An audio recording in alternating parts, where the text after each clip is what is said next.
দশম হিজরিতে নাজিল হয়েছে হাজ্জাতুল ওয়াদা এর সময়। বিশ্বনবী যখন হজ করেছিলেন, বিশ্বনবী জীবনে হজ করেছিলেন একটা, কয়টা অনেকে এটা জানে না। 4টা উমরা করেছেন, মাত্র একটা হজ বিশ্বনবীর নসিবে ছিল।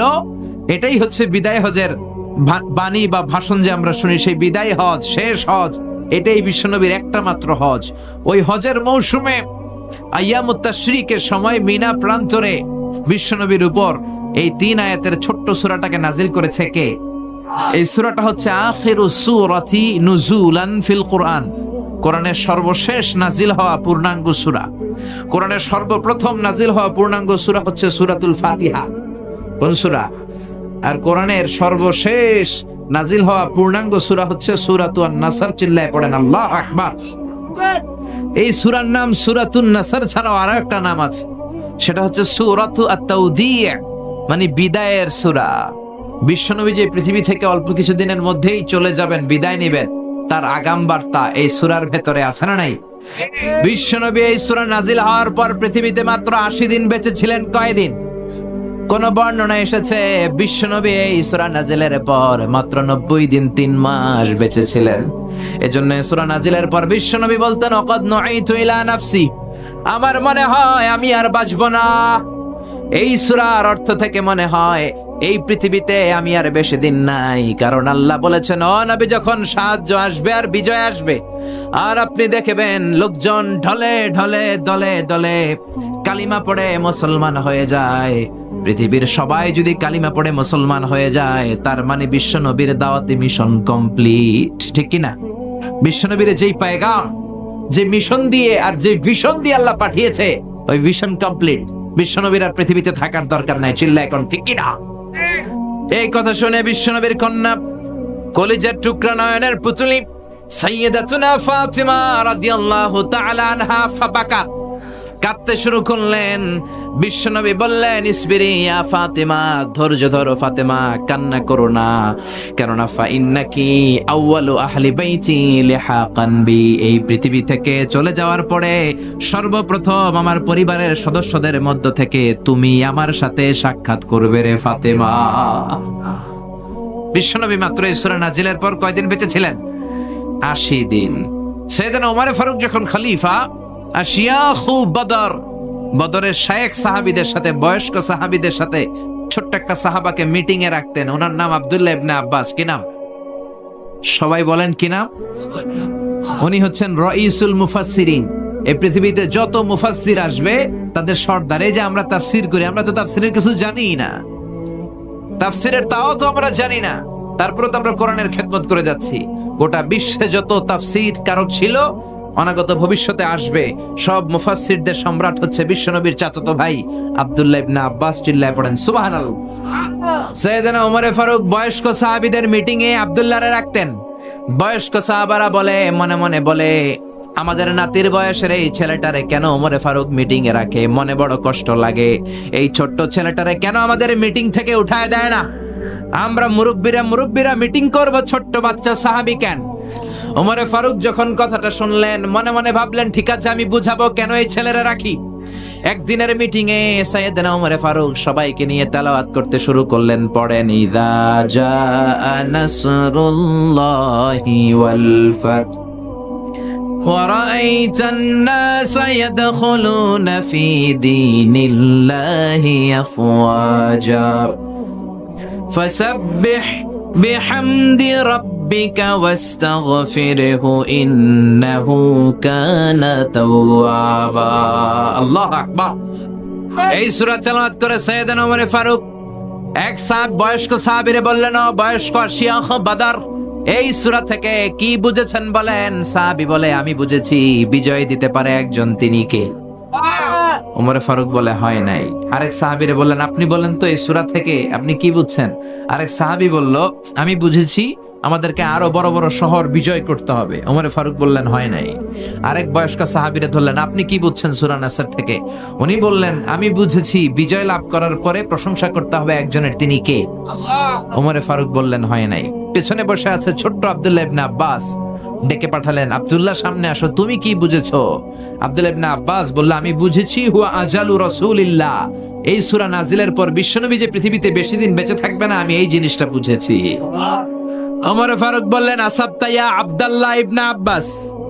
আব্দুল্লাহ ইবনে আব্বাস বয়স্ক সাহাবারা একজনও সঠিক উত্তর দিতে পারে নাই। সঠিক উত্তর হয়েছে সেটা যেটা তুমি বলেছো। সুবহানাল্লাহ। তার মানে এই সূরা হচ্ছে বিশ্বনবী যে থাকবেন না তার আগাম বার্তা এই সূরার ভেতরে আছে না নাই? কারণ বিশ্বনবী চলে যাবেন, বিশ্বনবীকে আল্লাহ যখন সাহায্য দিলেন, বিশ্বনবীর হাতে যখন বিজয়ের ঝান্ডা দিয়ে দিলেন, বিশ্বনবীর হাতে হাত রেখে যখন কালিমা পড়ে সবাই মুসলমান হতে শুরু করলো, তার মানে বিশ্বনবীর দাওয়াতি মিশন কমপ্লিট। বিশ্বনবীরা এখন উঠায় নিল, বিশ্বনবীর ইসলাম পৃথিবীতে থাকবে। বিশ্বনবীরা এখন পৃথিবী থেকে নিয়ে গেল, কালিমার বাণীকে, কোরআনের বাণীকে কেউ বুঝতে পারবে না। চিল্লা এখন ঠিক কিনা? এজন্য আল্লাহ বললেন, ইযা জাআ নাসরুল্লাহি ওয়াল ফাতহ। ও নবী, যখন সাহায্য আসবে, বিজয় আসবে, সাহায্য আমাদেরকে দান করে কে? আলা ইন্না নাসরাল্লাহি করিব ওয়া মান নাসরু ইল্লা মিন ইনদিল্লাহিল আজিজিল হাকীম। পৃথিবীর কেউ আপনারে সাহায্য করতে পারবে না একজন ছাড়া, তিনি কে? আল্লাহ বললেন, নবী, যখন আমি আপনারে সাহায্য করব, যখন আমি আপনারে বিজয় দিব, এই ফাতহ দ্বারা উদ্দেশ্য হচ্ছে ফাতহে মক্কা, মানে মক্কা বিজয়। কি বিজয়? জোরে বলেন, সবাই বলেন, মক্কা বিজয়। কারণ মক্কা বিজয় হয়ে যাওয়ার পরে কাফিরদের কোমরকে আল্লাহ ভেঙে দিয়েছে। আর কোন কাফের মুশরিক বিশ্বনবীর সামনে দাঁড়িয়ে বড় কথা বলতে পারে নাই, ঠিক কিনা? এজন্য আল্লাহ বললেন, যখন আমি সাহায্য পাঠালাম, যখন আমি বিজয় দিলাম, আরাইতান নাসা ইয়াদখুলুনা ফি দীনিল্লাহি আফওয়াজা, তখন লোকজন দলে দলে কালিমা পড়ে মুসলমান হয়ে যাবে। সুবহানাল্লাহ। ও নবী, যখন আমি আপনার সাহায্য দিব, বিজয় দিব, এজন্য বিশ্বনবীকে আল্লাহ তাআলা বিজয় চাওয়ার জন্য, ক্ষমতা চাওয়ার জন্য দোয়া করতে বলেছে। আল্লাহ নিজে শিখিয়ে দিয়েছে, ও নবী, আপনি দোয়া করেন আমি যেন আপনার ক্ষমতার চেয়ারে বসাই, আমি যেন আপনার ক্ষমতা দেই, আমি যেন আপনার সাহায্য করি। এজন্য ক্ষমতা চাওয়াটা কল্যাণের জন্য, ক্ষমতায় যেতে চাওয়াটাও খারাপ কিছু না। চিল্লা এখন ঠিক কিনা? এজন্য বিশ্বনবী দোয়া করতেন, ওয়াজআলনি মিন লাদুনকা সুলতানান নাসীরা। ও আল্লাহ, আপনি আমারে বিজয়ী শক্তি দেন, সাহায্যকারী শক্তি দেন, ক্ষমতার মসনদে বসিয়ে দেন। কারণ ক্ষমতার মসনদে বসালে আমি কোরআনকে গোটা বিশ্বের মানুষের উপরে কায়েম করে দেব। ঠিক কিনা? এজন্য বিশ্বনবী বলতেন, ইন্নাল্লাহা লা ইয়াযআউ বিসুলতান মা লা ইয়াযআউ বিল কোরআন। আল্লাহ মাঝে মাঝে ক্ষমতার প্রয়োগে সমাজে এমন কিছু করান যেটা কোরআন দিয়ে করানো যায় না। চিল্লা এখন ঠিক কিনা? আমরা আজীবন নামাজের ওয়াজ করব, কিন্তু সবাই নামাজি হবে না। কিন্তু প্রধানমন্ত্রী শেখ হাসিনা যদি ঘোষণা করে, আমিও আজকে থেকে নামাজি হয়ে গেলাম, 17 কোটি মানুষ আপনারাও নামাজি হয়ে যান, কালকে থেকে যদি কেউ নামাজ বাদ দেয়, আজীবনের জন্য কারাদণ্ড, 10 লক্ষ টাকা করে জরিমানা, আর প্রত্যেক ওয়াক্তের জন্য 5টা করে ব্যান। একটা করে বেনামাজি থাকবে? বাংলার জমিনে কোন জেলায়, কোন থানায়, কোন গ্রামে, কোন মহল্লায়, কোন পাড়ায়, কোন বাড়িতে কোন বেনামাজি থাকবে? চিল্লায় বলেন, থাকবে? আমরা আজীবন ওয়াজ করলেও আপনারা নামাজি হবেন না। নসিব যাদের ভালো তারা হবেন, কিন্তু বাকিরা বেনামাজি। তার মানে সবকিছু ওয়াজ দিয়ে হয় না। মাইরের দরকার আছে না নাই? ক্ষমতার দরকার আছে না নাই? অমিয়া বড় বড় আল্লাহর ওলিরা, আলেম ওলামারা বাংলার জমিনে সুদের বিরুদ্ধে ওয়াজ করেছে, মদের বিরুদ্ধে ওয়াজ করেছে, আমরাও করব, কিন্তু আজ মদ আছে না নাই? জোরে বলেন। খতিব ওবায়দুল হক সাহেব কত বড় খতিব ছিল বাইতুল মুকাররমের, উনি সুদের বিরুদ্ধে, মদের বিরুদ্ধে ওয়াজ করতে করতে মরে গেলেন, কিন্তু মদ মরে নাই, সুদ মরে নাই। মুফতি ফজলুল হক আমিনী কত বড় মুফতি ছিলেন, ওয়াজ করতে করতে মদের বিরুদ্ধে, সুদের বিরুদ্ধে ওয়াজ করতে করতে উনি মরে গেলেন, কিন্তু সুদ মরে নাই। বড় বড় আল্লাহর ওলিরা, চরমনায়ের পীর সাহেব, আগের পীর সাহেব, সারসিনার আগের পীর সাহেব, আড়াইবাড়ির পীর সাহেবরা মদের বিরুদ্ধে ওয়াজ করেছে। আমার নানা ভাই আড়াইবাড়ির পীর সাহেব, উনি মদের বিরুদ্ধে ওয়াজ করতে করতে মরে যাবে, কিন্তু মদ মরবে না। আমি আজহারি মদ আর সুদের বিরুদ্ধে ওয়াজ করতে করতে আমিও মরে যাব, কিন্তু সুদ মরবে না। কারণ আইন প্রতিষ্ঠা করে যেটাকে সমাজে চালু করা হয়, ওইটা ওয়াজে মরে না, ওইটা আরেকটা আইন দিয়ে দমন করতে হয়। চিল্লা বলেন ঠিক কিনা? এজন্য কোরআনের পক্ষে আইন বানানোর জন্য মসনদে, সংসদে কোরআন ঢুকানোর দরকার আছে না নাই? ওয়াজ দিয়ে সুদ মরে না, মদ মরে না। মদ মারতে হলে কোরআনকে মসনদে বসাতে হবে। এজন্য বিশ্বনবী বললেন, ওয়াজআলনি মিন লাদুনকা সুলতানান নাসীরা। ও আল্লাহ, আপনি আমারে ক্ষমতা দেন, যাতে ক্ষমতা পেয়ে কোরআনের রাজকে আমি সমাজে চালু করে দিতে পারি, ঠিক কি না? এজন্য আল্লাহ বললেন ওয়ারাআইতান নাসা ইয়াদখুলুনা ফি দীনিল্লাহি আফওয়াজা। ও নবী, আপনি দেখবেন আপনারা যখন আমি ক্ষমতার মসনদে বসাবো, ক্ষমতার চেয়ারে বসাবো, আর ওই ক্ষমতা দিয়ে যখন আপনি কোরআনকে এস্টাবলিশ করবেন, লোকজন দলে দলে ঢলে ঢলে বাঁধ ভাঙা জোয়ারের মতো কালিমা পড়ে পড়ে সবাই মুসলমান হয়ে যাবে, ঠিক কি না? কোরআনের এই অগ্রযাত্রা, ইসলামের এই অগ্রযাত্রা পৃথিবীর কেউ ঠেকাতে পারবে? কোন জেল, জরিমানা, রক্তচক্ষুর ভয় দেখিয়ে কোরআনের আওয়াজকে থামানো যায়? কোরআনের আওয়াজকে থামানো যাবে? কোরআনের ব্যাপারটা একেবারেই ভিন্ন। এটারে থামাইতে গেলে এটা লাফায়া ওঠে, এটারে বন্ধ করতে চাইলে এটা হুঙ্কার দিয়ে গর্জে ওঠে, চিল্লা এখন, ঠিক কি না?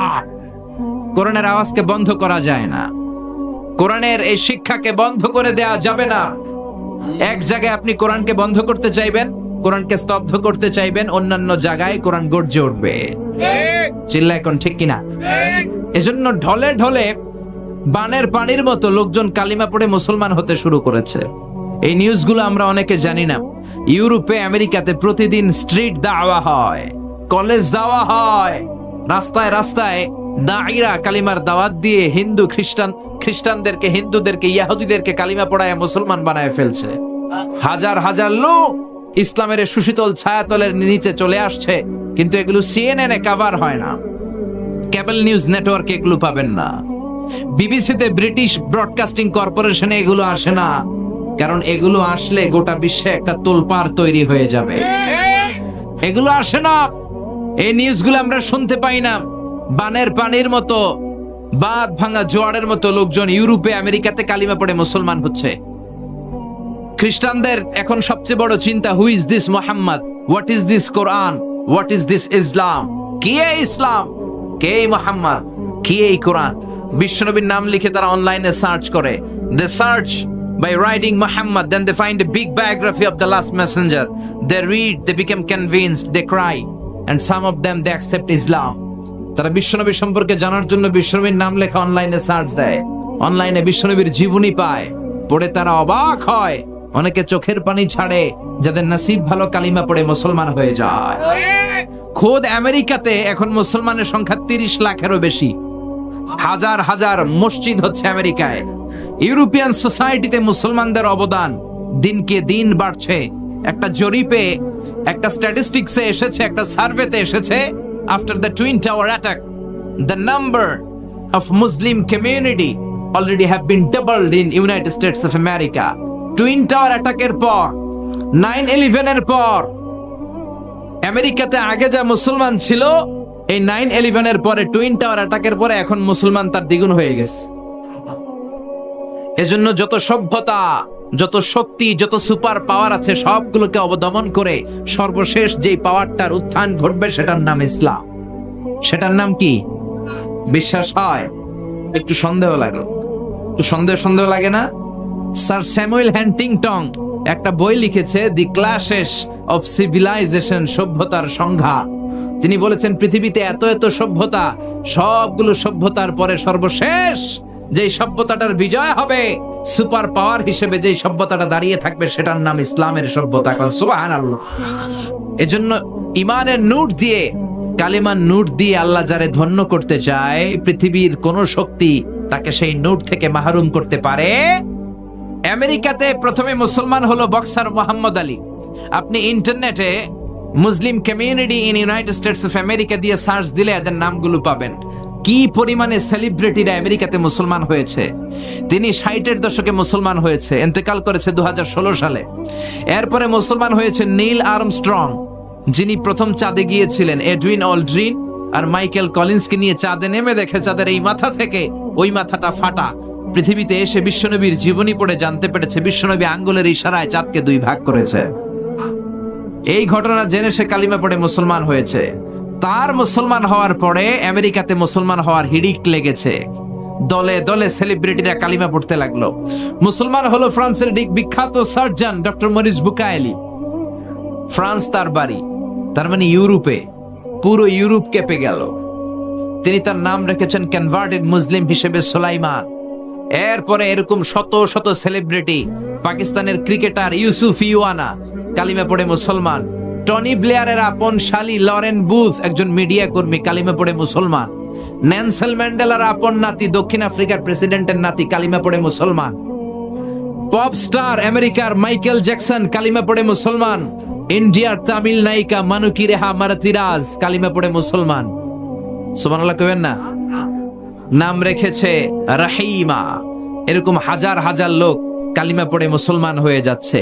এজন্য ইসলামের বিরুদ্ধে ষড়যন্ত্র করে জেল জরিমানার ভয় দেখে ইসলামের অগ্রযাত্রাকে ঠেকিয়ে রাখা যাবে না। চিল্লা এখন ঠিক কিনা? আল্লাহ বললেন ইউরিদুনা লিইউতফিউ নূরাল্লাহি বিআফওয়াহিহিম ওয়াল্লাহু মুতিম্মু নূরিহি ওয়ালাউ কারিহাল মুশরিকুন। ইসলাম বিরোধীরা, কোরআন বিরোধীরা, তারা চায় তাদের মুখের ফুৎকারে কোরআনের বাতি, ইসলামের বাতিকে নিভিয়ে দিবে। আল্লাহ বললেন, ও গোলাম শোনো, ইসলামের বাতিকে নিভিয়ে দেয়া এত সহজ নয়। আমি কিয়ামত পর্যন্ত রব্বুল আলামিন নিজেই ইসলামের বাতিকে জ্বালিয়ে রাখবো। গত 10 বছরে আপনি সার্ভে করলে দেখবেন বাংলাদেশে তাফসির মাহফিলের সংখ্যা বেড়েছে না কমেছে? দাড়িওয়ালার সংখ্যা বেড়েছে না কমেছে? কোরআনের প্রতি প্রেম, আগ্রহ আর ভালোবাসা বেড়েছে না কমেছে? মুফাসসিরদের উপর আগ্রাসনের কারণে তাফসির মাহফিল বন্ধ হয়েছে। এক মুফাসসির কারাগারে, লক্ষ মুফাসসির ঘরে ঘরে। চিল্লা এখন ঠিক কিনা? এক মুফাসসিরকে নিষিদ্ধ করলে আরো 10 মুফাসসির আল্লাহ জমিনে পয়দা করে দিয়েছে। এক জায়গায় কথা বলার সুযোগ বন্ধ হয়েছে, আরো 10টা রাস্তা উন্মুক্ত হয়েছে। এজন্য ইসলামের অগ্রযাত্রা, কোরআনের অগ্রযাত্রাকে বন্ধ করা এত সোজা না। ইসলামের হেফাজতের দায়িত্ব স্বয়ং নিয়েছে কে? এজন্য রাব্বুল আলামিন বলেন, ওয়ারাআইতান নাসা ইয়াদখুলুনা ফি দীনিল্লাহি আফওয়াজা। ও নবী, আপনি দেখবেন দলে দলে, ঢলে ঢলে, বাঁধ ভাঙা জোয়ারের মতো লোকজন কালিমা পড়ে মুসলমান হয়ে যায়। সুবহানাল্লাহ পড়েন। অবাক করা কাণ্ড যে ইউরোপে, আমেরিকাতে, গোটা মুসলিম বিশ্বে এত অধপতনের পরেও তারা কেন কালিমা পড়ে মুসলমান হয়? আমরা হচ্ছি সুপার পোর, সবচেয়ে দরিদ্র, সবচেয়ে নির্যাতিত, নিষ্পেষিত একটা জাতি। আমাদের কোনো সেন্ট্রাল লিডারশিপ নাই। মিয়ানমারে আমগরে মাইরা ভর্তা বানাইতেছে, ধমক দিবে এরকম ধমক দেওয়ার মতো নেতাটাও নাই। ঠিক কিনা? তারপরে ইসলামের অগ্রযাত্রা অব্যাহত আছে না নাই? কেন মুসলমান হচ্ছে লোকজন? কেন কালিমা পড়ে ইসলামের সুশীতল ছায়ার ভেতরে আসছে? এর কারণ ইসলামকে আল্লাহ এত ইউনিক, আনপ্যারালাল, এত সমৃদ্ধ এবং বিবেক সুলভ, জীবন ঘনিষ্ঠ ধর্ম হিসেবে এই পৃথিবীতে পাঠিয়েছেন। ইসলাম নিয়ে কেউ যদি অ্যানালাইসিস করে, গবেষণা করে, সে যদি বুদ্ধিমান হয়, সে কালিমা পড়ে মুসলমান হয়ে যায়। চিল্লা এখন ঠিক কিনা? ইসলামকে আল্লাহ কিছু খাসায়েস দিয়েছে, আনপ্যারালাল বৈশিষ্ট্য দিয়েছে, যেগুলো পৃথিবীর কোন ধর্মের ভেতরে নাই। সুবহানাল্লাহ পড়েন। আপনি এক এক ধর্মের ভেতরে এক এক ধরনের অসারতা পাবেন। সব ধর্মের প্রতি আমি শ্রদ্ধা রেখেই বলছি, কোন ধর্মের ব্যাপারে আমাদের অ্যালার্জি নাই। কারণ আপনি কোন ধর্ম চুজ করবেন এটা আপনার পার্সোনাল ইস্যু। কিন্তু সব ধর্মের উপর শ্রদ্ধা রেখে বলছি, ইসলাম ধর্মের মতো এত জীবন ঘনিষ্ঠ, এত জীবন সমৃদ্ধ ধর্ম পৃথিবীতে আর দ্বিতীয়টা নাই। ঠিক কিনা? আপনি খ্রিস্ট ধর্মে যান, ওরা শুধু এক বিবাহকে জায়েজ করেছে, একজন পুরুষ শুধু একটা বিয়ে করতে পারবে, ওই স্ত্রী মূল্যে আর একটা। কিন্তু ইসলাম 4টা স্ত্রীকে একসাথে রাখার অনুমতি দিয়েছে। চিল্লা এখন ঠিক কিনা? আপনি ইহুদি হতে চান, ইহুদি হতে পারবেন না। বাই বর্ন আপনাকে ইহুদি হতে হবে। আপনার মা যদি ইহুদি না হয়, আপনি ইহুদি হতে পারবেন না। কিন্তু সব ইহুদি, হিন্দু, খ্রিস্টানের জন্য আমাদের ইসলামের দুয়ার উন্মুক্ত আছে না নাই? হিন্দু ধর্মে একটা নিয়ম ছিল যে স্বামী যদি মারা যেত, তার বউ বেঁচে থাকলে বউকেও আগুনে পোড়ানো হতো। সতীদাহ প্রথা বলে। ঠিক কিনা? রাজা রামমোহন রায় এসে এটাকে উঠিয়েছে। আবার হিন্দু ধর্মে একটা সিস্টেম আছে, আপনাকে আসল হিন্দু হইতে হলে একবার গোমূত্র পান করতে হবে। গরুর পেশাব পান করবেন নি? 1 কোটি, 2 কোটি টাকা দিলে 3 কোটি, গোটা পৃথিবীটাও যদি আমাদেরকে দিয়ে দাও, আমরা গরুর পেশাব খাবো না। চিল্লা এখন ঠিক কিনা? এইরকম কোন অসার বিধান, জীবনের সাথে কোনো সংযোগ নেই, কানেকশন নেই, এরকম কোন বিধান ইসলামে আছে? এই জন্য এগুলো দেখে, ইসলামের বিউটি দেখে লোকজন কালিমা পড়ে মুসলমান হয়ে যায়। কোন সুবহানাল্লাহ। লন্ডনে আমার কিছু ফ্রেন্ড, তারা ক্লিনলিনেস অ্যাওয়ারনেস ক্যাম্পেইন করেছে, সব জায়গার ময়লা পরিষ্কার করত। তো লোকজন জিজ্ঞেস করলো যে লন্ডনের এই ময়লাগুলো কোথায়? সবাই বলল কিছু যুবক ছেলে ময়লা পরিষ্কার করে। তারা যেয়ে দেখলো যুবকগুলো কথা বলে না, মুখে মাস্ক আর গেঞ্জির মধ্যে লেখা মুহাম্মদ সাল্লাল্লাহু। দেখেন, কথা না বলেও শুধু একটা শব্দ দিয়েও দাওয়াতি কাজ করা যায় কি যায় না? চিল্লায় বলেন। এই বিশ্বনবীর নাম দেখে দেখে, কোরআনের নাম শুনে শুনে তাদের দ্বারা ইনফ্লুয়েন্সড হয়ে হয়ে লন্ডন শহরেরও অনেক যুবক কালিমা পড়ে মুসলমান হয়েছে। সুবহানাল্লাহ। এজন্য রব্বুল আলামিন বলেন, ইসলামকে আমি এমন ভাবে নীতি সমৃদ্ধ করেছি, আহকাম সমৃদ্ধ করেছি, ইসলাম ছাড়া পৃথিবীর অন্য কোন ধর্মে এত সৌন্দর্য নাই। সুবহানাল্লাহ। ইসলামের প্রথম সৌন্দর্য হচ্ছে এটা রব্বানি, আল্লাহ প্রদত্ত ধর্ম। এটা মানব মস্তিষ্ক প্রসূত কোনো ধর্ম নয়, এটা মানুষের বিবেক দিয়ে বানানো ধর্ম নয়। এই ধর্মকে সরাসরি আসমান থেকে নাজিল করেছে কে? খ্রিস্টানরাও কিন্তু আল্লাহরে মানে, কিন্তু তারা শিরক করে ফেলে। এজন্য যারা বিদেশে যাওয়ার জন্য ডলার কিনেছিলেন, দেখবেন ডলারের পেছনে লেখা ইন গড উই ট্রাস্ট, আমরা গডে বিশ্বাসী। খ্রিস্টানরা কিন্তু নাস্তিক না। নাস্তিকরা পৃথিবীতে সবচেয়ে কপাল পোড়া, কারণ ওদের কান্নাকাটি করার কোনো জায়গা নাই, ঠিক কিনা? নাস্তিকের চেয়ে হিন্দু ভালো, কারণ তারা মূর্তির সামনে যে কান্নাকাটি করার সুযোগ আছে না নাই? নাস্তিকের চেয়ে ইহুদি ভালো, কারণ তারা সিনাগগে যে পূজা করে। নাস্তিকের চেয়ে খ্রিস্টান ভালো, কারণ তারা জেসাস খ্রাইস্টের কাছে যে চায়। আমরা মসজিদে যে কার কাছে চাই, কিন্তু নাস্তিকরা কার কাছে চায়? জোরে বলেন, জোরে বলেন। ওদের চাওয়ার কোনো জায়গা আছে? এজন্য নাস্তিক হওয়া যাবে। ইউনাইটেড স্টেটস অফ আমেরিকার জনগণরা কিন্তু নাস্তিক নয়, ওরা খ্রিস্টান। প্রোটেস্ট্যান্ট, অর্থোডক্স আর রোমান ক্যাথলিক, এই তিনটা মাযহাব ওদের। আমাদের মাযহাব কয়টা? হানাফি, শাফিঈ, মালিকি, হাম্বলি। আর ওদের হচ্ছে রোমান ক্যাথলিক, প্রোটেস্ট্যান্ট, আর একটা হচ্ছে অর্থোডক্স। ওরাও আল্লাহরে বিশ্বাস করে, কিন্তু শিরক করে ফেলে। ট্রিনিটি, ওই যে শিরক করা যাবে না। ওরা ট্রিনিটিতে বিশ্বাসে, আরবিতে বলে তাসলিস, ত্রিত্ববাদ। ওরা বলে আল্লাহর ছেলে হচ্ছে ঈসা আর তার ওয়াইফ হচ্ছে মারিয়াম। এই কথা বলেই সব গুলায় ফেলছে। চিল্লায় বলেন ঠিক কিনা? আল্লাহ বলে ইসলামের প্রথম সৌন্দর্য এটা রব্বানি ধর্ম। পৃথিবীর কোন মানুষের মন মস্তিষ্ক প্রসূত কোন কথা দিয়ে কোরআন চলে না, ইসলাম চলে না। ইসলাম চলে একজনের কথায়, তিনি কে? আল্লাহ। এই জন্য কবরে গেলে প্রথম প্রশ্ন, মার রব্বুক, তোমার রব আছে কিনা ওইটা জিজ্ঞেস করা হবে। আপনি যদি বলেন আমি জানি না আমার রব কে, মায়ের আছে না নাই? মাটিতে না পিঠে? আপনাকে সাহস নিয়ে ফেরেশতাদের সামনে জবাব দিতে হবে, আল্লাহ আমার রব। জোরে, আল্লাহ আমার রব, এই রবি আমার সব, দমে দমে তনু মনে তারি অনুভব। আল্লাহ আমার রব, এই রবি আমার সব। চিল্লায় পড়েন আল্লাহু আকবার। এখন অনেকে প্রশ্ন করতে পারে, হুজুর খ্রিস্ট ধর্ম এটাও তো আল্লাহ পাঠিয়েছে, কথা ঠিক। ইহুদি ধর্ম এটাও তো আল্লাহ পাঠিয়েছে, এই কথাও ঠিক। কিন্তু উত্তর হচ্ছে, খ্রিস্ট ধর্মের যে স্ক্রিপচার, রিলিজিয়াস বুক, এটাকে তারা অক্ষুণ্ণ রাখতে পারে নাই। দে ডিস্টর্টেড দেয়ার রিলিজিয়াস স্ক্রিপচার। তারা তাদের ইনজিলকে পরিবর্তন করেছে। আল্লাহ তাআলা সাইয়েদনা ঈসা আলাইহিস সালামের উপর যে ইনজিল পাঠিয়েছিল পৃথিবীতে, এখন কি ওই ইনজিল অবশিষ্ট আছে? জোরে বলেন। কিচ্ছু অবশিষ্ট নেই। আমি নিজে ইনজিল পড়েছি, আমি ধর্মতত্ত্বের ছাত্র। আল আজহার ইউনিভার্সিটিতে ম্যাথিউ, লুক, গসপেল, বাইবেলের শ্লোকগুলো আমাদেরকে পড়তে হয়েছে। আল্লাহ তাওরাত কিতাব পাঠিয়েছিলেন তুর পাহাড়ের উপর সাইয়েদনা মুসার কাছে। ওই তুর পাহাড়েও আমি 2 বার উঠেছি। ইহুদিবাদও আল্লাহ পাঠিয়েছে, খ্রিস্টবাদও আল্লাহ পাঠিয়েছে, কিন্তু তাদের কিতাব তাওরাত আর ইনজিল তারা আল্লাহর পাঠানো কিতাবের মতো রাখে নাই। যার যেমন মন চায় ওইরকম কথা ঢুকিয়েছে। চিল্লা এখন ঠিক কিনা? কিন্তু 1500 বছরের ব্যবধানে আল্লাহর কোরআনের 6666 আয়াতের একটা আয়াতেরও পরিবর্তন ঘটেছে? একটা জেড জবরের কোনো পরিবর্তন হয়েছে? একটা অক্ষরের কোনো পরিবর্তন হয়েছে? কোনোদিন পরিবর্তন হবে? পৃথিবীর সব কোরআনগুলোকে একসাথে স্তূপ করে আপনি যদি আগুন জ্বালিয়ে দেন, তাইলে মনে হয় পৃথিবীতে আর কোরআন থাকবে না। থাকবে? থাকবে। আমার হাফেজদের কলিজায় কোরআন আছে না নাই? যদি আগুন লেগে ধ্বংস হয়ে যায়,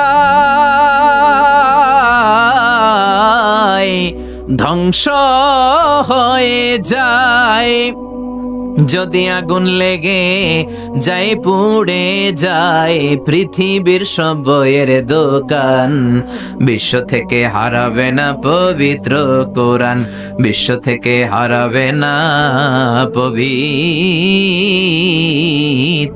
কোরআন। পড়েন আল্লাহু আকবার।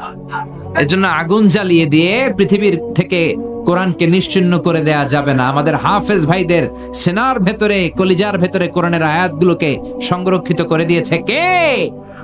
এজন্য এই ধর্মের ইউনিকনেস হচ্ছে আল্লাহ স্বয়ং নিজেই এই ধর্মের যে কিতাব কোরআনকে হেফাজত করছে, এই ধর্মকে হেফাজত করছে। তাই পৃথিবীর কোন শক্তি বা অপশক্তি কিংবা পরাশক্তি ইসলামের কিচ্ছু করতে পারবে না। চিল্লা এখন ঠিক কিনা? এই ধর্মের দ্বিতীয় ইউনিকনেস হচ্ছে আল ইনসানিয়া, এটা মানবতার ধর্ম। ইসলাম বলে সবার উপরে মানুষ সত্য, তাহার উপরে নাই। চিল্লায় পড়েন আল্লাহু আকবার। আবার রব্বুল আলামিন বললেন ওয়ালাকাদ কাররামনা বনি আদম, আমি বনি আদমকে আশরাফুল মাখলুকাত বানিয়ে সম্মান দিয়েছি। ফামান শাআ ফালইউমিন ওয়া মান শাআ ফালইয়াকফুর, যার মন চায় কালিমা পড়বা, যার মন চায় কালিমা পড়বা না, কোনো জোরাজুরি লা ইকরাহা ফিদ্দিন। বিশ্বনবী যখন কোন এলাকায় যেতেন তিনটা প্রস্তাব দিতেন। এক হচ্ছে আসলিম তাসলাম, কালিমা পড়ো, শান্তিতে রাখবে কে? কালিমা পড়বা না, খ্রিস্টান থেকে যাবা, থাকো, আমাদেরকে ট্যাক্স দিবা, আমরা তোমাদেরকে নিরাপত্তা দিব। কালিমাও পড়বা না, খ্রিস্টান থেকে ট্যাক্সও দিবা না, তাহলে আমার তলোয়ার তোমাদের আর আমার মাঝে ফায়সালা করে দিবে। চিল্লায় বলেন ঠিক কিনা? এজন্য ইসলাম হলো মানবতার ধর্ম। বিশ্বনবী একটা লাশ দেখে দাঁড়ায় গেলেন। সাহাবী বললেন ইন্নাহু ইয়াহুদি। ও নবী, আপনি দাঁড়ায় গেলেন কেন? লাশটা তো মুসলমানের লাশ নয়, ইহুদির লাশ। কার লাশ? জোরে বলেন। ও নবী, এটা তো ইহুদির লাশ, আপনি দাঁড়াইলেন যে? বিশ্বনবী বললেন আওয়ালাইসাত নাফসান, এটা কি মানুষ না? এটা ইহুদি হোক, এটা খ্রিস্টান হোক, এটা বৌদ্ধ হোক, এটা তো মানুষ। আমি মানুষকে সেলিউট করেছি, আমি মানুষকে সম্মান দিয়েছি। চিল্লায় বলেন আল্লাহু আকবার। এজন্য এই ধর্মটা হচ্ছে ইনসানিয়ার ধর্ম, মানবতার ধর্ম। 3 নম্বরে এই ধর্মটা হচ্ছে দ্বীনুন শামিল, দ্বীনুন কামিল। আপনার গোটা জীবনে যা যা দরকার সবকিছু কোরআনের ভেতরে দিয়ে দিয়েছে কে? কোরআনের শুরু থেকে শেষ পর্যন্ত যদি আপনি রিসার্চ করেন, আপনি দেখবেন আপনার জীবনের এমন কোনো অঙ্গন নাই যে অঙ্গনের ব্যাপারে আপনারে আল্লাহ পাক কিছু বলে নাই, সব বলে দিয়েছে।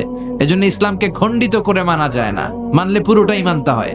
আপনি যদি বলেন 114টা সূরার 110টা মানি, 4টা মানি না, মুমিন না কাফের, মানলে আপনার সব মানতে হবে। 6666 আয়াত, আপনি বললেন 6665টা মানি, কয়টা মানি না? মুমিন না কাফের? মুমিন না কাফের? অনেকে বলে আমরা সুবিধাজনক কথাগুলা মানি, কঠিন কথা মানি না। এরকম কথা যারা বলে মুমিন না কাফের। সুন্নাত নয় শুধু সুমধুর আলাপন, আর সুন্নাত হলো হুঙ্কার গর্জন। ঠিক কিনা? আপনি মিষ্টি মিষ্টি আলাপ করলেন, অন্যায়ের প্রতিবাদ করলেন না, হুঙ্কার দিলেন না, আপনি কি মুমিন না কাফের? সুন্নাত নয় শুধু মেষ চড়াতে যাওয়া, আর সুন্নাত হলো রাষ্ট্রনায়ক হওয়া। ঠিক কিনা? মা মিন নাবিয়্যিন ইল্লা রাআল গানাম, পৃথিবীতে এমন কোন নবী নাই যে নবী ছাগল চড়ায় নাই। এজন্য সুন্নত আদায়ের জন্য আপনি ছাগল চড়ান, কিন্তু কোরআনকে যে সংসদে বসাইতে হবে ওই সবচেয়ে বড় সুন্নাতটা আপনি মানেন না, আপনি মুমিন না কাফের। সুন্নাত নয় শুধু পাগড়ি মাথায় দেয়া, আর সুন্নাত হলো অন্যায় বাধা দেয়া। ঠিক কিনা? পাগড়ি মাথায় দিয়ে সুন্নাত আদায় করতেছেন, সমাজের অন্যায়ের ব্যাপারে আপনি নিশ্চুপ। আসাকিতু আনিল হাক্কি শায়তানুন আখরাস, অন্যায় দেখে, বাতিল দেখে যে চুপ থাকে ওইটা হইলো বোবা শয়তান। চিল্লা এখন ঠিক কিনা? আপনি পাগড়ি মাথায় দিয়ে সুন্নাত আদায় করতেছেন, কিন্তু অন্যায় দেখে বাধা দেন না, মুমিন না কাফের? সুন্নাত নয় শুধু পাগড়ি মাথায় দেয়া, আর সুন্নাত হলো অন্যায় বাধা দেয়া। মোহাব্বতে তার সুদিনের সাথী তুমি, দুর্দিনেও তার পাশে থাকো কি। আরো কিছু সুন্নাত আছে তুমি জানো কি, জানলেও জীবনে কখনো তা মানো কি। সুন্নাত নয় শুধু দাওয়াতের মেহমান, খালি দাওয়াত খাইবেন সুন্নাত হয়ে গেল, হ্যাঁ? সুন্নাত নয় শুধু খাওয়া শেষে মধুপান, মিলাদের পর গরম গরম জিলাপি, সুন্নত শেষ নাকি? আরো কিছু সুন্নাত আছে তুমি জানো কি, জানলেও জীবনে কখনো তা মানো কি। চিল্লায় বলেন ঠিক কিনা? সুবহানাল্লাহ পড়ে। বিশ্বনবীর আরামের জন্য আল্লাহ ওহী বন্ধ করে দিলেন। আল্লাহু আকবার। কারণ সব সময় ওহী আসাটা ভালো না। সব সময় ওহী আসলে বিশ্বনবী সহ্য করতে পারতেন না। কারণ মা আয়েশা বলতেন, শীতের রাতে যখন বিশ্বনবীর উপর ওহী নাজিল হতো, ওহীর প্রেসারে বিশ্বনবীর গলার দাড়ি দিয়ে ঘাম ঝরে ঝরে পড়তো। আমরা তো মাগনা কোরআন পাইছি, কোনো কষ্ট করা লাগে নাই, কোনো পরীক্ষা করা লাগে নাই। বিশ্বনবী যখন কোরআন রিসিভ করতেন, মিসলা সলসলাতিল জারাস, বুখারীর বর্ণনা, ঘন্টার ধ্বনির ন্যায় দপ্তরি যখন হাই স্কুলের ছুটি দেওয়ার জন্য ধামধাম করে ঘন্টা বাজায়, এর কাছে যে কান লাগিয়ে দাঁড়িয়ে থাকা যায়, যেরকম বিকট আওয়াজ হয় এরকম আওয়াজে ওহী আসতো। আর এই ওহী রিসিভ করতে যে মাঘ মাসের কনকনে শীতের রাতে বিশ্বনবী ঘেমে ঘেমে একাকার হয়ে যেতেন। আবার বিশ্বনবী যখন ওটের উপরে বসা অবস্থায় ওহী নাজিল হতো, ওহির ভাড়ে, ওহির চাপে, ওহির প্রেসারে, কোরআনের প্রেসারে ওটের বুকটা জমিনের মধ্যে লেগে যেত। আবার ঘোড়ার উপরে বসে থাকা অবস্থায় যখন কোরআনের আয়াত ওহী নাজিল হতো, ঘোড়ার পা গুলো মরুভূমির বালুর ভেতরে দেবে যেত। বিশ্বনবীর এক সাহাবা যায়েদ রাদিয়াল্লাহু তাআলা আনহুর পায়ের মধ্যে মাথা রেখে বিশ্বনবী একবার ঘুমাচ্ছিলেন। 1 ঘন্টা 2 ঘন্টা ঘুমিয়ে রইলেন, যায়েদ মাথায় ব্যথা পায় না। হঠাৎ বিশ্বনবী ঘুম থেকে জাগলেন। জাগার পর ওইখানে কি হয়েছে? এত গ্যাদারিং এর ভেতরে সমস্যা তো হবেই, গরম লাগবে, ধাক্কা ধাক্কি, আমারা দেখা যাবে না, এই ভাই আপনি সরেন, এই ক্যামেরা নামাও, এগুলো বলা যাবে? এগুলো বললে আজকে আমি ওয়াজ করতে পারবো? যে যেইখানে যে অবস্থায় আছেন আল্লাহর ওয়াস্তে বসেন। আমি আর অল্প কয়েক মিনিট কথা বলবো। আমি জানি অনেকে আমাকে দেখতে পাচ্ছেন না, মাইকের অবস্থাও ভালো না, যতটুকু শোনা যায় পিন ড্রপ সাইলেন্ট লাগবে, পিন পতন নীরবতা। নীরব না হলে তো ওয়াজ করা যাবে? আর কোন আওয়াজ শুনবো আমি? তাহলে থামেন। ওহী রিসিভ করতে বিশ্বনবীর কত কষ্ট হতো খেয়াল করে শুনেন। আবার ডানে বায়ে তাকায়। সাভারের ভাইয়েরা এদিকে তাকান, আমার দিকে হয়েছে, বাস আমার দিকে তাকান। ওহী রিসিভ করতে বিশ্বনবীর কত কষ্ট হতো। যায়েদ রাদিয়াল্লাহু তাআলা আনহুর পায়ের মধ্যে মাথা রেখে বিশ্বনবী শুয়ে আছেন। 1 ঘন্টা 2 ঘন্টা শুইলেন, উনি ব্যথা পায় না। হঠাৎ বিশ্বনবী ঘুম থেকে জাগলেন। জাগার সাথে সাথে আকাশ থেকে কোরআনের আয়াত নাজিল হতে লাগলো। আর যায়েদ বলে, 2 ঘন্টায় আমার কিছু হয় না, কিন্তু যখনই আমার রানের মধ্যে মাথা রেখে বিশ্বনবী শুয়ে আছেন আর কোরআনের আয়াত নাজিল হতে লাগলো, আমার মনে হচ্ছে আমার রানটা ফেটে টুকরা টুকরা হয়ে যাবে, আমার হাড্ডি ফেটে খান খান হয়ে যাবে। ওহীর ভার, তার মানে একটা কাঠিন্যতা আছে না নাই? এজন্য আল্লাহ বিশ্বনবীরে ডেকে বললেন, নবী আমি রাগ হই নাই, আমি আপনারে ভুলে যাই নাই। বারবার সূর্যের আলো থাকলে, সব সময় সূর্যের কিরণ থাকলে যেমনি আরাম লাগে না, বারবার ওহী রিসিভ করতে যেই কষ্টটা আপনার হয়, আমি আরশের উপর থেকে দেখে আমার সহ্য হয় না। এজন্য আপনাকে বিশ্রামের ব্যবস্থা করে দিলাম। এই জন্য কিছুদিন ইচ্ছা করে আমি ওহী বন্ধ করে দিলাম। والضحى والليل إذا سجى ما ودعك ربك وما قلى। সকালবেলার সূর্য কিরণের শপথ, রাতের নিস্তব্ধতার নিঝুম রাত্রির শপথ। মা ওয়াদ্দাআকা রব্বুকা ওয়া মা ক্বালা। আপনার রব আপনারে ভুলে যায় নাই, আপনার উপর অসন্তুষ্ট হয় নাই। সুবহানাল্লাহ পড়েন। তাহলে কাফেররা যা বলেছে এটা ওদের মুখের উপরে, জোরে কোন ঠিক কিনা?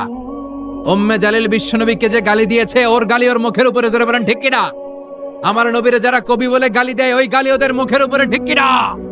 আমার নবীরে যারা পাগল বলে গালি দেয়, ওদের গালি ওদের মুখের উপরে, ঠিক কিনা? আমার নবীরে যারা লেস কাটা নির্বংশ বলে, ওদের 14 গোষ্ঠী নির্বংশ, জোরে বলো ঠিক কিনা? আমার নবীর সম্মানের বিরুদ্ধে যদি কথা বলে, তাদের বিরুদ্ধে আমাদের হুঙ্কার আর লড়াই আছে না নাই? বিশ্বনবীরে গালি দিলে কলিজা আগুন লাগে? কার কার লাগে? হাত তুলে আল্লাহর দেখা।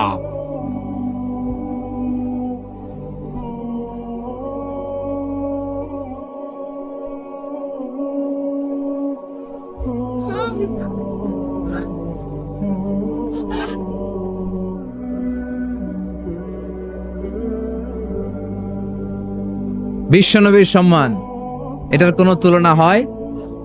বিশ্বনবীর লাইফ নিয়ে কথা বলা, অসাধারণ এক লাইফ, ওনার বায়োগ্রাফি, এটা অসম্ভব। এটা তলাবিহীন সাগরের মতো। বিশ্বনবী নিয়ে কেউ যদি কথা বলতে শুরু করে, এটা অনেকটা তলাবিহীন সাগরের মতো। এটা সাগর কিন্তু কি নাই, কথা কয় না, কি নাই? বিয়ন্ডলেস, বাউন্ডলেস, বটমলেস, ঠিক কিনা?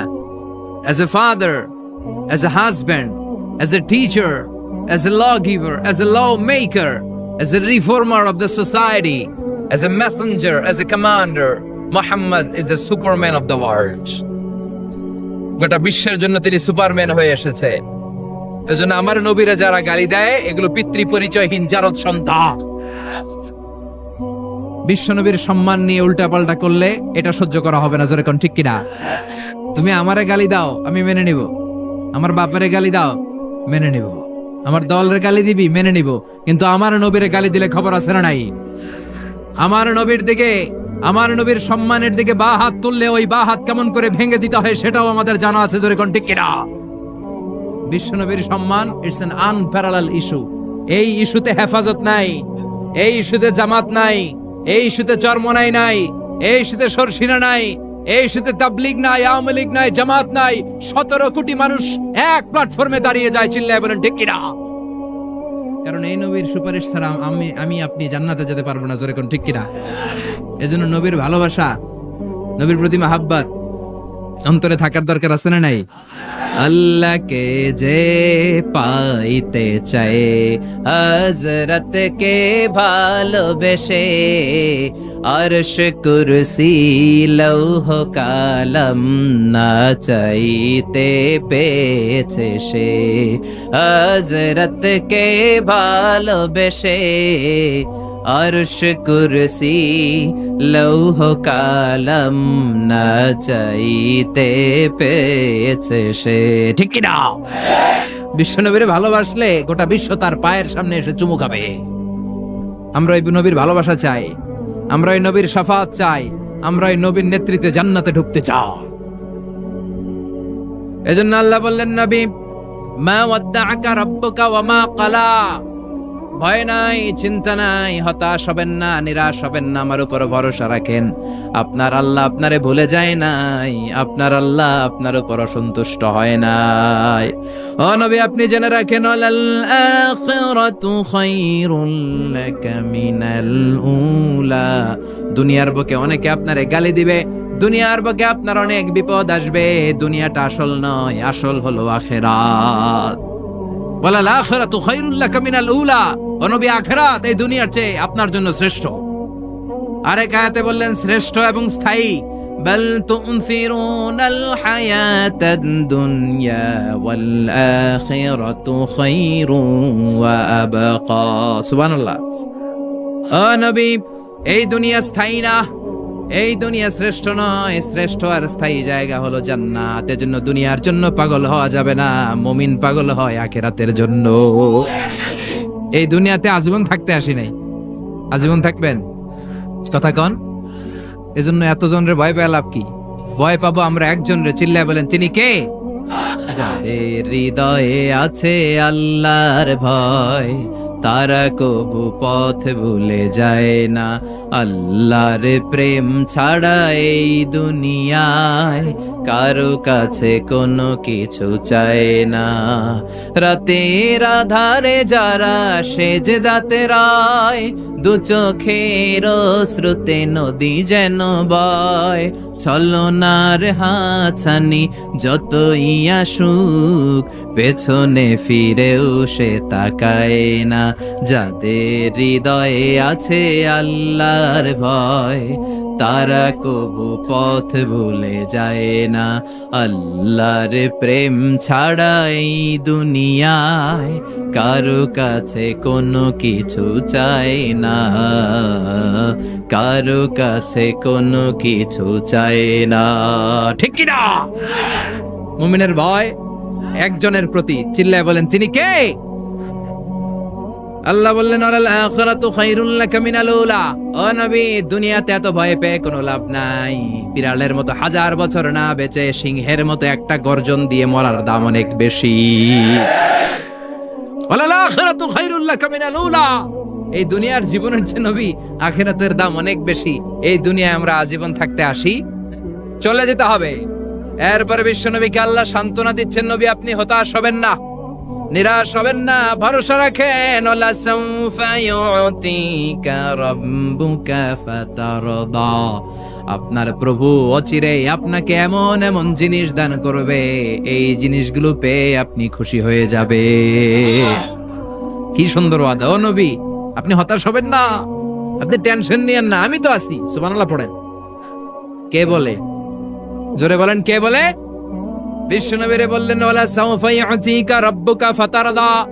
আপনার রব অচিরেই এমন কিছু আপনারে দিবে, আপনি খুশি হয়ে যাবেন।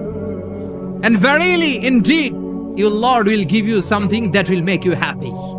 সুবহানাল্লাহ বলেন। অচিরেই আপনার রব আপনারে এমন এমন কিছু দিবে, এগুলো পেয়ে আপনি খুশি হয়ে যাবেন। নবীরে খুশি করাই আল্লাহর কাজ। এজন্য বিশ্বনবীর উপাধি দিয়েছেন আল্লাহ হাবিব। বিশ্বনবীকে আল্লাহ কি ডেকেছেন? আর ইব্রাহিম আলাইহিস সালামকে ডেকেছেন খালিল মানেও বন্ধু, হাবিব মানেও বন্ধু।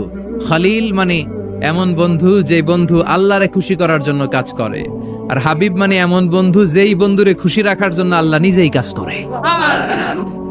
এজন্য আল্লাহ বললেন নবী ওয়ালা সাউফা ইউতিকা রাব্বুকা ফাতারদা। আপনার রব চিরে এমন এমন জিনিস আপনারে দান করবে, এগুলো পেয়ে আপনি খুশি হয়ে যাবেন। আল্লাহ তাআলা বিশ্বনবীরে কি কি দান করলেন, কি কি দিয়া বন্ধুরে খুশি রাখলেন, রাজি রাখলেন, শুনবেন? সবাই শুনবেন না? সবাই শুনতে রাজি আছেন? নাম্বার 1, মক্কায় বিশ্বনবী দেখতে পেলেন দাওয়াতি কাজের তো বেশি অগ্রগতি হচ্ছে না, কি করা যায়? তিনি স্ট্র্যাটেজি চেঞ্জ করলেন, ভিআইপিসদের কাছেও দাওয়াত দেওয়া শুরু করলেন। দেখেন না, সুবিধাজনক অবস্থানে যাওয়া যাচ্ছে না। তিনি দেখলেন মক্কায় 2টা ফিগার সবচেয়ে শ্রেষ্ঠ ফিগার, এই 2টার একটা যদি কালিমা পড়ে তাহলে ইসলামের জন্য সুবিধা হয়ে যায়। বিশ্বনবী আল্লাহর কাছে দোয়া করতে লাগলেন, আল্লাহুম্মা আইজ্জাল ইসলামা বিআহাব্বির রাজুলাইনি ইলাইক। আল্লাহ, 2জন লোকের নাম এখন আমি বলবো, যে লোকটারে ভালো লাগে এই লোকটার মুখ দিয়া শাহাদা বাণী উচ্চারণ করে তুমি ইসলামের বিজয় দান করে দাও। দোয়া শুরু করে দিলেন, আল্লাহ 2জন লোকের একজনকে তুমি আমার অনুসারী বানিয়ে দাও, এই 2জনের যারে তোমার ভাল লাগে। আল্লাহুম্মা আইজ্জাল ইসলামা বিআহাব্বি হাযাইনির রাজুলাইনি ইলাইক। 2জন লোকের নাম আমি দোয়ায় বলবো, যারে ভাল লাগে তারে দিয়ে ইসলামকে বিজয় দান করো। 1 নাম্বার ওমর ইবনে খাত্তাব, 2 নাম্বার আবি জাহাল ইবনে হিশাম। হিশামের বেটা আবু জাহেল রে কালিমার পতাকায় আনো, না হয় খাত্তাবের বেটা উমর রে আনো। আল্লাহ উমরের জন্য দোয়াটা কবুল করে নিলেন। ওমরে ফারুক বিশ্বনবীর কল্লা কাটার জন্য তলোয়ার নিয়ে ধেয়ে আসছে। তার আগের রাতে বিশ্বনবী তাহাজ্জুদে কেঁদে কেঁদে এই দোয়াটা করেছে। বিশ্বনবীর চাচা হামজা ইবনে আব্দুল মুত্তালিব ওমরে ফারুককে দেখে বিশ্বনবীর কাছে দৌড়ে আসলেন। বিশ্বনবী তখন আরকাম ইবনে দারুল আরকামের ঘরে সাফা পাহাড়ের পাদদেশে বসে লুকিয়ে লুকিয়ে দাওয়াতি কাজ করতেন। ভাতিজার কাছে এসে বললেন, ও নবী, আমার ভাতিজা ওমরে ফারুক তোমারে মারার জন্য নাঙ্গা তরোয়ার নিয়ে চলে আসছে, তুমি পালিয়ে যাও, আমরাও পালাই। বিশ্বনবী বললেন, না চাচা, আপনি সরে যান, অন্যান্য সাহাবাদেরকেও সরে যেতে বলেন। আমার মনে হয় গত রাতে চোখের পানি ছেড়ে যেই দোয়াটা আমি আল্লাহর কাছে করেছি, কিছুক্ষণ পরেই দোয়াটা কবুল হতে চলেছে। ওমরে ফারুক আসলেন, তলোয়ারকে আছাড় মেরে বললেন, আশহাদু আন্নাকা রাসূলুল্লাহ, আশহাদু আল্লা ইলাহা ইল্লাল্লাহ ওয়া আন্নাকা মুহাম্মদ রাসূলুল্লাহ। ওমরে ফারুক এসে বললেন, নবী, আমি সাক্ষ্য দিলাম আল্লাহ ছাড়া কোনো ইলাহা নাই, আপনি ছাড়া কোনো রাসূল নাই। সুবহানাল্লাহ পড়ে। ফাতারদা, বিশ্বনবী খুশি হয়ে গেলেন। সুবহানাল্লাহ কইবেন না? আল্লাহ বললেন, ওয়ালা সাউফা ইউতিকা রাব্বুকা ফাতারদা। ও নবী, এমন এমন জিনিস আপনারে দিমু, আপনি খুশি হয়ে যাবেন। আল্লাহু আকবার। তাহলে প্রথমে কেমনে খুশি করছে পাইলেন? পাইছেন? ওমরে ফারুককে কালেমার পতাকায় ঢুকাইয়া বিশ্বনবীর হৃদয়টারে ঠান্ডা করে দিলেন, বিশ্বনবীরে খুশি করে দিলেন। বিশ্বনবী বললেন, লা নাবিয়্যা বা'দি ওয়ালা রাসূলা, আমার পরে নবীও নাই রাসূলও নাই, তবে লাউ কানা বা'দি নাবিয়্যুন লাকানা উমর, আমার পরে যদি কেউ নবী হতো আমার ওমর নবী হয়ে যেত। ওমরে ফারুককে মুনাফিকরা ভয় পেত, মুশরিকরা ভয় পেত, এমনকি শয়তানও ভয় পেত। মা সালাকা শাইতানু সালিকান ফাজ্জান ইল্লা সালাকা ফাজ্জান গায়রা ফাজ্জিক। বিষ্ণু বলতেন, ওমর, শয়তান যদি তোমারে কোনো রাস্তা দিয়ে হাঁটতে দেখে, শয়তান ওই রাস্তা থুইয়া আরেক রাস্তা দিয়ে হাঁটে। তার মানে বিশ্বনবীরে খুশি করার এক নাম্বার পদ্ধতি ওমরে ফারুককে কালিমে পড়ায় খুশি, ঠিক কিনা? বিশ্বনবী খুশি হয়ে গেলেন। নাম্বার 1 কয়টা গেল? নাম্বার 2, বিশ্বনবী দাওয়াত দেওয়ার জন্য তায়েফে গেলেন। মক্কাতুল মুকাররমা থেকে 70-80 কিলো দূর, পাহাড়ি এলাকা, ঠান্ডা এলাকা। হজ উমরা যারা করেছেন দেখেন নাই, ঘুরে উঠতে হয়। আবার এখন ক্যাবেল কার আছে, ক্যাবেল কার দিয়ে ওঠা যায়, নামা যায়। আমি গিয়েছি অনেকবার। ওই তায়েফে বিশ্বনবী দাওয়াত দিতে গেলেন, কিন্তু তায়েফের ছেলেরা বিশ্বনবীর দাওয়াত কি গ্রহণ করেছে? কি করছে? তিনটা জায়গায় বিশ্বনবীকে পাথর মেরে বেহুশ করেছে। তিনটা জায়গায় বিশ্বনবী নিজের কোনো স্বার্থের জন্য যায় নাই, তায়েফের লোকরা যাতে জাহান্নামের আগুনে না জ্বলে ওদেরকে বাঁচানোর জন্য গিয়েছিলেন, ঠিক কিনা? খেয়ে না খেয়ে দিন প্রচারের কাজে নিজেকে দিয়েছ বিলিয়ে, তায়েফের কাফিরেরা চিনল না সে আলো, দুষ্ট ছেলেদের পিছু দিল লেলিয়ে, পাথরের আঘাতে ক্ষত বিক্ষত হয়ে সারা শরীর থেকে রক্ত ঝরে। হে রাসূল, তোমাকে ভুলি আমি কেমন করে, হে রাসূল, তোমাকে ভুলি আমি কেমন করে। হাজার ব্যথা বেদনার পরে ফিরে আসনি তুমি আপন ঘরে, দিনের আলো তুমি ছড়িয়ে দিতে, চলে গেলে মদিনায় মক্কা ছেড়ে। হে রাসূল, তোমাকে ভুলি আমি কেমন করে, হে রাসূল, তোমাকে ভুলি আমি কেমন করে, ঠিক কি না? তায়েফবাসীদেরকে বাঁচানোর জন্য বিশ্বনবী তায়েফে দাওয়াত দিতে গেলেন। পাথরের আঘাত খেলেন, বিশ্বনবীর দাওয়াতে তারা সাড়া দেয় নাই। বিশ্বনবীর মন খারাপ, ঠিক কিনা? মন খারাপ হয়ে বিশ্বনবী নাখলা নামক খেজুরের বাগানে ঢুকলেন। সারা গা দিয়ে ঝরঝর করে রক্ত পড়েছে। বিশ্বনবীর সাহাবী যায়েদ বিন হারেসা কুয়া থেকে পানি এনে বিশ্বনবীর মোবারক দেহটা থেকে ধুয়ে রক্ত পরিষ্কার করে দিচ্ছেন। বিশ্বনবী রাতে সেখানে ঘুমালেন, ফজরের সময় নামাজ পড়তে শুরু করে দিলেন। বিশ্বনবীর তেলাওয়াত শুনে একদল জিন অবাক হয়ে গেল। জিনেরা কয়, ইন্না সামি'না কুরআনান আজাবা ইয়াহদি ইলার রুশদি ফাআমান্না বি। সুবহানাল্লাহ। দাওয়াত দিতে আইছিল মানুষরে, দাওয়াত দিতে আসছিল কাদেরকে? কিন্তু মানুষ দাওয়াত কবুল করে নাই। আর বিশ্বনবী কেঁদে কেঁদে যখন নামাজ পড়ছিলেন, তেলাওয়াত শুনে জিনেরা অবাক। জিনেরা কয়, এটা কোনো মানুষের বাণী হতে পারে না, আল্লাহর বাণী ছাড়া। জিনেরা এই বাণী শুনে কোহে কাফে যে জিনের রাজ্যে যে দাওয়াতি কাজ শুরু করে দিল আর ঘোষণা দিল, আমরা মুহাম্মদের উপর ঈমান এনে মুসলমান হয়ে গেলাম। বিশ্বনবী ফজরের সালাতের পরে কাঁদে, হায় রে তায়েফবাসীরা মরে যাবে।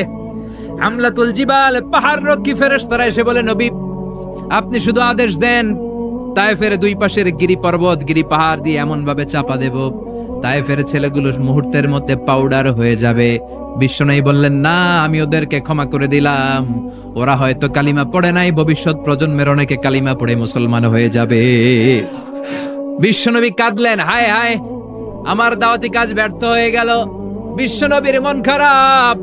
বিশ্বনবীর যখনই মন খারাপ, মন ভালো করার দায়িত্ব নেয় কে? আরশ থেকে বিশ্বনবীর ডেকে বলে, নবী আপনি দেখেন নাই, আপনি যে কিবলামুখী হয়ে নামাজ পড়তেছিলেন, আপনার কেরাত শুনে জিনেরা মুসলমান হয়েছে। মানুষদেরকে দাওয়াত দিতে এসেছেন, ওরা দাওয়াত কবুল করে নাই, তো কি হয়েছে? একদল জিনকে আমি মুসলমান বানিয়ে দিয়েছি গো নবী। ফাতারদা বিশ্বনবী খুশি হয়ে গেলেন, আর দুঃখ নাই। সুবহানাল্লাহ কইবেন না? 80 কিলোমিটার পথ বেয়ে আসছে, 3বার মাই খায়া বেহুশ হয়েছে, একজনও কালিমা পড়লো না, দুঃখে কলিজাটা ছিঁড়ে যা। আল্লাহ বললেন কলিজা ছিঁড়ার কোনো কারণ নাই, মানুষগুলো মুসলমান হয় নাই তো কি হয়েছে, অদৃশ্য এক জাতি, এক প্রাণী যাদেরকে চোখে দেখা যায় না, আপনার দাওয়াত কবুল করে এরা মুসলমান হয়ে গিয়েছে। বিশ্বনবীর আল্লাহ খুশি করে